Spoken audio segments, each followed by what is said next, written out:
दोस्तों, क्या आपको पता है एक कोआला नाम का जानवर है जिसका आधार कार्ड बनाया जा सकता है। और दोस्तों, क्या आपको ये पता है कि शुक्र ग्रह का एक दिन पृथ्वी के 243 दिनों के बराबर होता है। दोस्तों, आपने कई बार देखा होगा जब कोई चिड़िया बिजली के तार पर बैठती है तो उसे करंट नहीं लगता। वहीं जब कोई चमगादड़ उस बिजली के तार पर बैठता है तो उसे करंट लग जाता है। ऐसा क्यों होता है? दोस्तों, इस वीडियो में आपको ऐसी मजेदार बातें बताऊंगा और इस वीडियो को और ज्यादा मजेदार बनाने के लिए आप इसे पूरा देख लेना। तो हेलो दोस्तों, मेरा नाम है दीपांशु, आप देख रहे हैं दीपू टैग। तो आपको और ज्यादा ना पकाते हुए कुछ बातें सिखाते हैं। तो चलिए वीडियो स्टार्ट करते हैं। दोस्तों, हमें ये तो पता है कि पृथ्वी का एक दिन 24 घंटे का होता है और पृथ्वी सूर्य का चक्कर 365 दिनों में पूरा करती है। लेकिन शुक्र ग्रह का एक दिन पृथ्वी के कितने दिनों के बराबर होता है, क्या आपको ये पता है? और शुक्र ग्रह सूर्य का एक चक्कर कितने दिनों में पूरा करता है, क्या आपको ये पता है? दोस्तों, शुक्र ग्रह का एक दिन पृथ्वी के 243 दिनों के बराबर होता है और शुक्र ग्रह सूर्य का एक चक्कर 225 दिनों में पूरा करता है। अब हमने शुक्र ग्रह के बारे में इतना जान लिया है तो थोड़ा और जान लेते हैं। सूर्य से शुक्र की दूरी 10 करोड़ 82 लाख किलोमीटर है। दोस्तों, आपको ये तो पता है कि शुक्र बेहद ही चमकदार ग्रह है क्योंकि शुक्र ग्रह गैस के बादलों से घिरा हुआ है और ये बादल सूर्य की आने वाली ज्यादातर रोशनी को वापस लौटा देते हैं। जिस तरह शुक्र बेहद ही चमकदार दिखाई देता है। और क्या आपको पता है एक वायरस दूसरे वायरस की चपेट में आ सकता है, जैसे कि एक इंसान दूसरे इंसान को मार सकता है और दूसरा इंसान तीसरे को नहीं, दूसरा इंसान मर चुका है, तीसरा इंसान चौथे को मार सकता है, एक जानवर दूसरे जानवर को मार सकता है, तीसरा जानवर चौथे को मार सकता है। सॉरी, मजाक कर रहा था। जैसे कि दोस्तों, एक वायरस हम इंसानों को अपनी चपेट में ले सकता है और एक वायरस किसी भी जानवर को भी अपनी चपेट में ले सकता है, वैसे एक वायरस दूसरे वायरस को भी अपनी चपेट में ले सकता है। आपने कटल फिश को तो देखा ही होगा, अगर देखा नहीं है तो नाम तो सुना ही होगा, अगर नाम भी नहीं सुना है तो अभी तो आपने नाम सुन ही लिया होगा। कटल फिश के पास तीन तीन दिल होते हैं।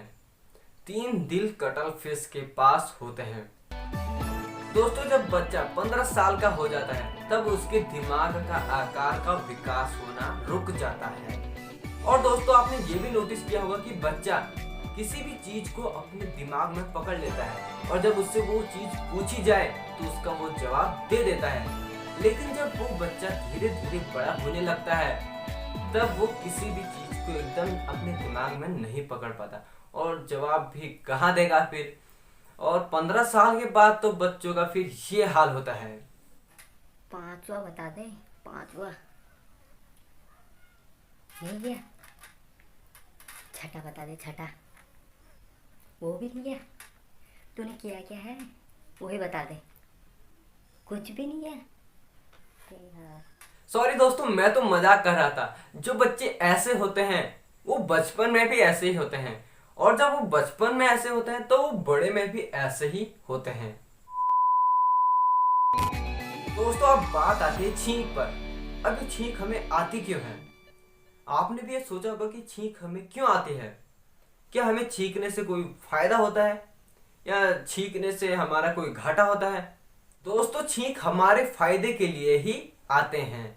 जब कोई बाहरी तत्व हमारे शरीर में घुस जाते हैं तब हमारा शरीर उन बाहरी तत्वों को बाहर फेंक देता है। मतलब हमें छींक आ जाती है और वे तत्व बाहर चले जाते हैं। और जब हमें छींक आती है तब हजारों लाखों कीटाणु एक साथ बाहर निकलते हैं। दोस्तों, हमें जब भी छींक आती है तब हमारे नाक और मुंह के साथ हमारे गले, पेट, छाती, फेफड़े और आंखों का भी प्रयोग होता है। इसलिए जब भी हो हमें छींक नहीं रोकनी चाहिए।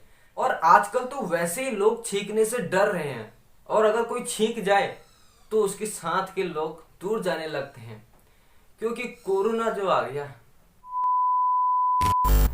हमें छींक धूल, धुआं, तेज रोशनी या तेज गंध आदि कारणों से आती है। दोस्तों, आपने देखा होगा जब हमारे घर में खाना बनता है तब सब्जी मसाले एक साथ भुने जाते हैं, पकाए जाते हैं, तब हमें एक तेज गंध आती है जिससे हमें खांसी और छींक आती है। दोस्तों, छींक के बारे में एक मजेदार बात ये भी है कि छींक की स्पीड 150 किलोमीटर प्रति घंटे होती है। आपने चिड़िया और चमगादड़ दोनों देखे होंगे, लेकिन क्या आपने किसी चिड़िया को बिजली के तार पर बैठे हुए देखा है? हाँ, देखा होगा। और क्या आपने किसी चमगादड़ को बिजली के तार पर बैठे हुए देखा है? हाँ, वो भी देखा होगा। लेकिन जब कोई चिड़िया किसी बिजली के तार पर बैठती है तो उसे करंट नहीं लगता, और वहीं जब कोई चमगादड़ उस बिजली के तार पर बैठता है तो उसे करंट लग जाता है और वो मर जाता है। लेकिन ऐसा क्यों होता है? चिड़िया नहीं मरती और चमगादड़ मर जाता है। तो दोस्तों मैं आपको बताता हूँ।